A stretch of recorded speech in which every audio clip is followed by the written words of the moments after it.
Boston, but they also made land, took down hills on the Charlotte Peninsula, built in the Mill Pond. The biggest addition was the Back Bay, starting in 1847. They got dirt and rock to let you take a foot home with you back in 1847. Books were very expensive, and this became the first library to trust its members to take books home.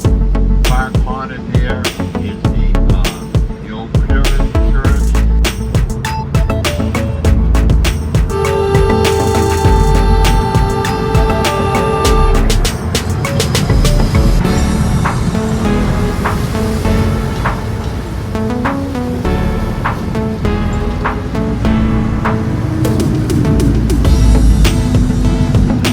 Welcome to the Charles River.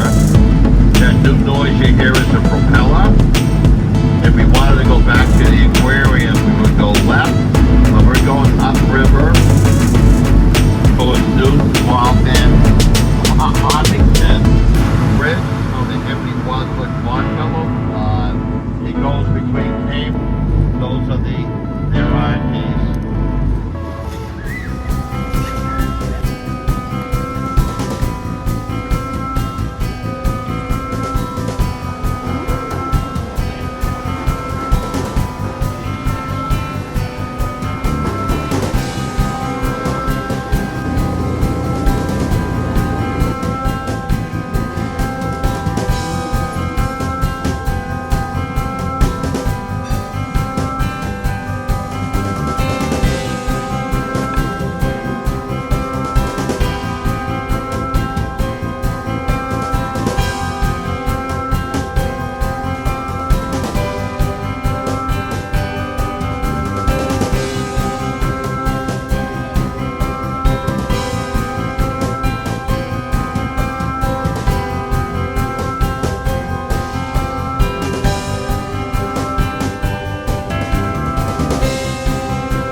The next